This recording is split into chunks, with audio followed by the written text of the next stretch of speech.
What's up, beautiful people? This is Nate here. Yo, this is Kev. And we are GamesMusicLyfe. So, we're back with a review today for this SZA project titled Control. Yep. CTRL acronym. Yep, man. Debut album. First album from the artist, man. So highly anticipated, man. She definitely got the push. I mean, TDE cosign. You know, you got the hottest artist in the world on your label. Absolutely. You know, and then he's pumping you up too. So it's like you said, man. Singer of the label mate Kendrick Lamar got the push once the project was announced and released. The release date was given, I should say. I didn't know much about her, to be honest with you, man. I know you had hit me with a couple of links to her previous work, which you liked, and then you were kind of just wondered about what she was going to talk about. But I didn't know much about her. I saw her on Everyday Struggle, saw her on the Breakfast Club. I'm like, who is this chick? And I didn't know much to go with it. But I knew everyone was talking about the album, saying it was fire, and waiting for it to come out. And then once I heard it, I was like, okay, let's give it a shot, man. So I definitely wanted to review it. After reading her comparisons of styles, when it got me, it's like she was neo soul. Didn't really know what she was, but I was kind of worried about like who is she gonna sound like. Maybe does she have her own sound? You know what I mean? So I kind of was a little worried about that. But all right, man. So let's get into it. So track one, Supermodel. So off rip, man, her accent kind of got on my nerves. I'll be honest with you.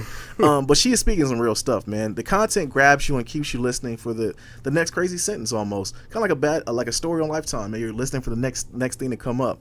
The beat is very low, which makes sense due to the words she is saying. More of a spoken word instead of singing. It was a good way to start the project, though. Yeah, man. I thought that the bare acoustics really played well with SZA's voice on this track, man. It really brought out the emotion of the track. SZA just going through the motions of a relationship gone wrong. The mistakes that she's made in that relationship, how she feel like she was slighted or wronged. Where did it all kind of fall apart, man? And as an introduction to this album, for what you were going to get on this album, I thought that was a great way to kind of go at bat or start the album off and showcase the vocal performance. This is kind of where I wasn't sure what SZA was going to give us as far as vocals go, but I thought that this was a great way to kind of introduce herself. Go. Okay. So leads into track two, man. Love Galore featuring Travis Scott. What'd you think? Man, I thought SZA and Travis Scott had really good chemistry on this track. It's got an eerie synth that kind of plays in the background, signature Travis Scott sound. But I thought that it broke up the really soft sound of the track. I liked all the patterns that SZA explores with her verses, which I felt like for an R&B singer, that's not something that we get a whole lot of, but she was really switching up her cadence from bar to bar, much like a rapper would, but, she's still stuck to the singing format there. So I thought that was dope, man. I thought they worked well together. This was a good single for her. Okay. I mean, her voice was just real soothing on this track, man. She once again spoke on some real stuff. Kind of got into why, a man she was dealing with and why she regrets it. The beat was very upbeat and has a kind of like islandy feel.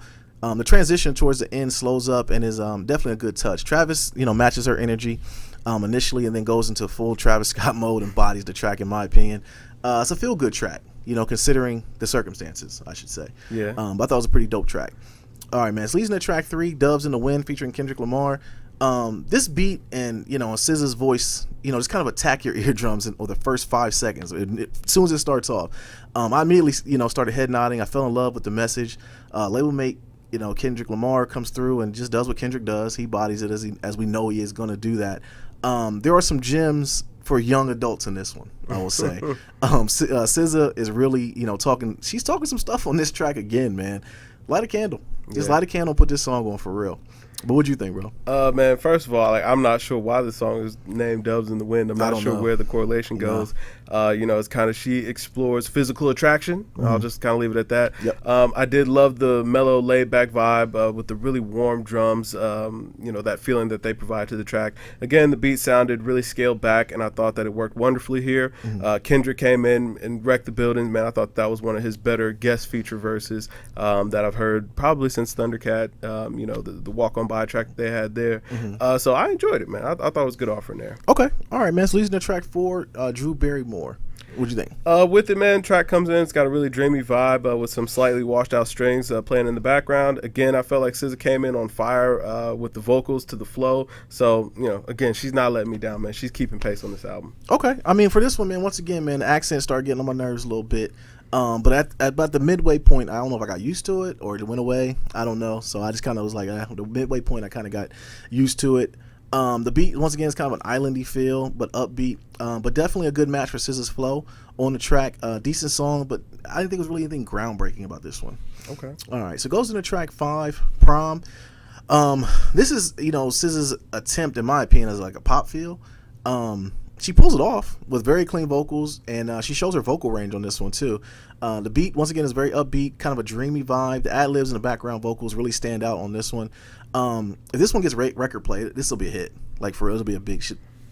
She's out of there on this one. I feel that, man. The sped up drums and the pop disco vibe on this track give the album an instant pick me up. All the songs before this had been a little bit more mellow, a little bit more drawn back, where I felt like she was really trying to pick up the energy with this track, and I thought that was great for the pacing of this album. I really enjoyed SZA's vocal performance on this song, so again, I thought she was doing her thing. Okay. All right, man. So leading to track 6, The Weeknd. Yeah. What'd you think? Now with it, the synths that opened up this track felt like they were leading up to something amazing, but then the beat takes just total U-turn. It really just turns into something unexpected, which caught me off guard for this track. And I guess it kind of maybe left me wanting to hear something different. I was expecting something different from that intro. But again, I really enjoyed SZA's vocal performance as she was exploring kind of casual relationships there. Just kind of the idea of being okay with, maybe sharing whoever she was working with, man, maybe not being so serious, which is, something that goes on in the world right now. Absolutely. So I thought it was a different angle, and I thought that was pretty cool. Okay, fellas, man. First off, do not suggest this for your significant other. All right, that's first and foremost. This track has nothing to do with cookouts or downtown from work. Okay, it has nothing to do with that. Now, with all that being said, this track is fire. The slowed down beat was kind of like a '90s R&B vibe, and just like earlier in the project, SZA touches on another subject that is just so real, man. She paints a perfect picture and is singing her heart out, really.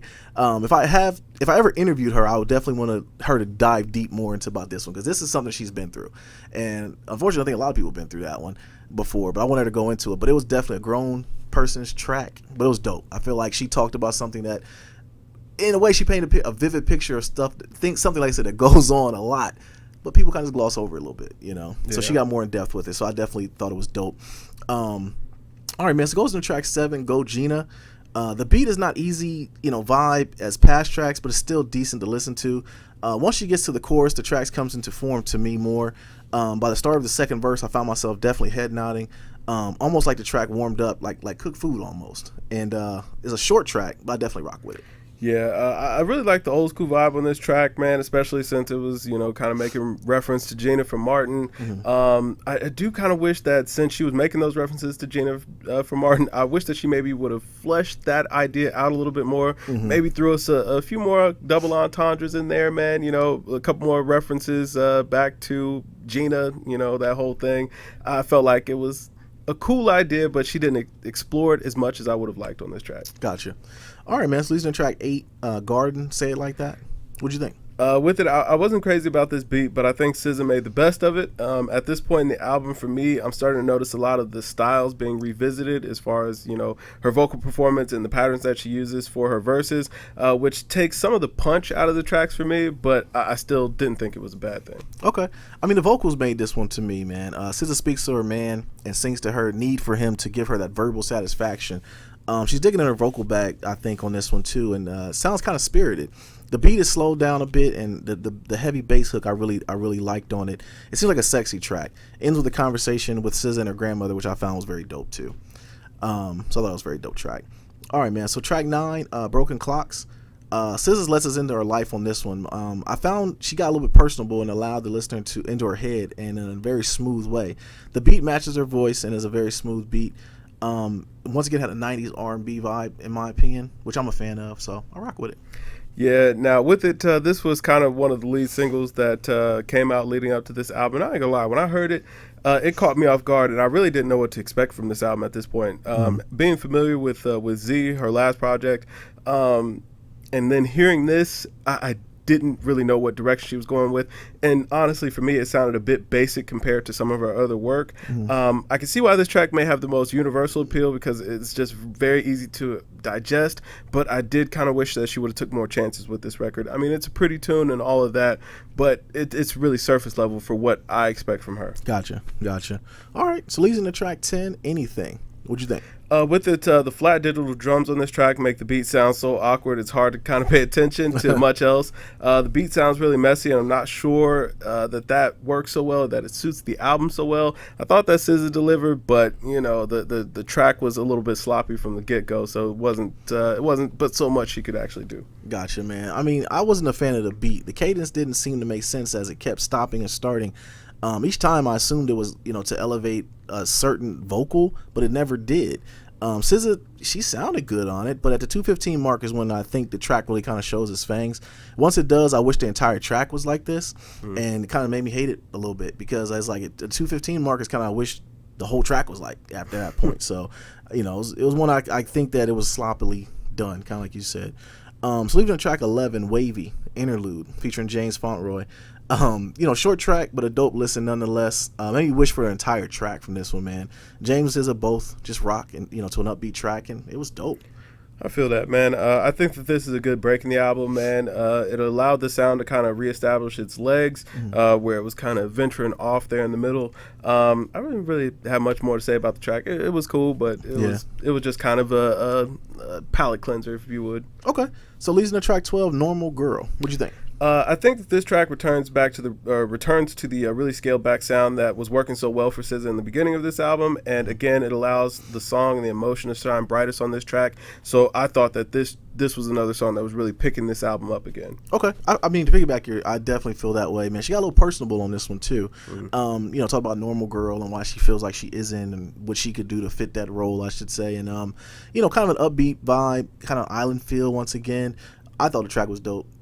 In my opinion, so I definitely rock with that one. Track 13, Pretty Little Birds, featuring Isaiah Rashad. Kind of had a dreamy vibe. The track made it hard to really understand the message, but after a couple listens, it became kind of clear to me. SZA's voice is smooth once again, and the feature is a bit more of a spoken word, but sticks to the message of the track, so I thought it was decent. I feel that, man. I think the chemistry between Isaiah Rashad and SZA was absolutely phenomenal in this track. The track has this really airy sound that just carries SZA's voice up to the next level, if you ask me. The horns that came in right before Isaiah Rashad's verse, they just cut right through me, man. Like, that whole song, I love the way it was put together, and I hope to actually hear more from that pairing. I think that they make a dynamic duo. Maybe get like a 2088 EP from these two, because I think that they could put together some fire. That would be dope. All right, man. So leads into the last track on the album, 20-something. What'd you think? The acoustics matched with the raw vocals to close out this album was the right choice, in my opinion. The track feels so personal. SZA kind of just bears her soul in this track, explores her dreams and her fears as she navigates life as a 20-something. I thought that it was a great touch that she kind of returned to form from how the album started off to close it out. And I thought that this track put a pretty little bow on it. No doubt, man. Just like you said, though, kind of like it's like a growth track. Like the accent I heard at the beginning of the album, I didn't hear at the end. So I didn't hear that anymore. But definitely just talks about just being a 20-something and just having the same worries that a lot of us had at 20. Just the worries of not knowing if we're going to make it, if we've done enough, if we're doing too less, things of that nature. And definitely I felt like anybody who's 20 years old can relate to a lot of things she talked about on here. So like you said, I definitely thought it was a good way to end the project. And like I said, it was growth. It reminded me of just maybe the person she became. It seemed like an album from start to finish. She became a different artist, which is good. So I thought it was good way to end the track, in the album, I should say. I feel that. So all in all, man, what'd you think?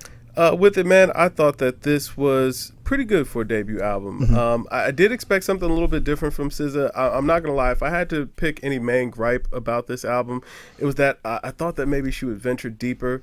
The entire album just really focused on her relationships, and really just kind of bad relationships, if you ask me. Yeah. And for all the tracks on there to only explore that one idea, I felt like I was gonna get more from this album, but sonically, I thought that the album had a lot of appeal, man. I thought that it was a great stamp or a sign of the times, especially for where female R&B, female neo soul may be right now. I definitely think that this fits the mold, or it lives up to the expectation of kind of a, I don't want to say a career defining album, but I definitely think that it left a mark, and for most fans that pick it up, I think they'll really enjoy it. I hope that it reaches those ears. Overall, I rated this album out at an 88.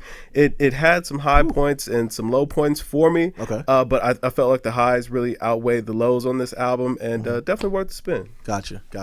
No doubt, man. I think to kind of piggyback some of the things you said, the one thing that stood out to me was like she stayed in that one lane, like just a hurtful lane and the bad parts about relationships, and I'm the side chick, and although I do think that I know that those are roles that some women go through, it's at no point in the album that I feel like she was like in power. Right. Like she felt like she was always the secondary piece to a man or life in general, and I felt like do people go through that? Absolutely, but I think there's way more to her than just that. Yeah. So I don't know if that's maybe just a phase she went through in life. Even the bad relationships, at times she had to think it was good. She couldn't have always thought it was bad. Maybe after the fact, in retrospect, you looked at it like, okay, that wasn't good for me. But while you're in that moment, you think it's good, or else you wouldn't keep doing it. Right. So I thought she should have touched on that. But to always go down, like I said, that hurtful lane, I felt like a little bit repetitive. The girl can sing. She can make a good song. But, the accent, like I said, was kind of getting on my nerves earlier in the album. I didn't hear it later in the album, so it like kind of reminded me of Growth a little bit. The features were dope. She definitely got a good one from Kendrick, and even the Fauntleroy, that the interlude was pretty good. Isaiah Rashad was pretty good. So I definitely rock with it. Travis comes in and does what he does. So she has some heavy hitters features wise on it. So we definitely can look at the track list and it's going to catch people's eye to want to listen to it. The topic she talked about was definitely a little bit tabooish, to where some people wouldn't have got as vivid as she did. So I definitely applaud her for that. So I definitely give her up for that. And but I just think, going forward, talk about some happy times. Talk about some something else besides that, besides the hurtful stuff that goes with it. But with that being said, it's your first album, the album you're making your whole life. So I definitely am a little bit lenient on as far as I expect it to be good. I expect it to be a little bit more polished than what it was, though. But I definitely think that I'll be checking for her going forward, and not to be more of a not just a background singer. Just I do just some don't more want. stuff. I just don't want her to just stay in her R&B lane. Yeah. Like, I really want to explore some different ideas. Because like at first when I was listening to it, I'm like, okay, she kind of reminds me of like a new age Erykah Badu. And then I'm like, she got a voice like Tweet a little bit, but even Erykah Badu talked about a lot of empowerment. Yeah. And she didn't. She sounded like she was always the secondary piece to a guy or anything. Or just life in general. Like, Yeah, I mean, maybe it doesn't have to be about relationships and everything like that. Maybe just give us some perspective on life, which I feel like she would have a lot to offer. I would hate to see her just turn into, who you put on whenever you're having a breakup or you're having a hard time in a relationship. Exactly. Like, I think she, as an artist, has more to offer than that. Right. And I think it was, even just when I was doing research, when I'm looking at her on Twitter, she was like super frustrated from her album getting pushed back. Sing about that. Talk about other things that are going with that, But anyways, I gave it an 83 for the album, so definitely think it's something you should listen to. I think everybody should ever give it a spin. It's a good album. Yeah, a good album. As an artist, man, I really look forward to what she has to put out next. I didn't find anything disappointing about this album. Just maybe some things that I would have liked her to include that I didn't hear on this project. But going forward, man, definitely be excited to hear more from her. Absolutely, man. So check it out. Leave a comment below. What did you guys think? Were we too high, too low on it? What did you guys think of the SZA project? Are you gonna check for her work going forward? See what she got to say, man. I think she's definitely gonna be here, for a little bit. She's definitely gonna get the push. Yeah, people gonna talk about it. The TDE backing, man, helps. It doesn't hurt. Absolutely. So, I'm Nate Air. This is Kev. We are Games Music Life. Drink more water, people. Peace. Peace.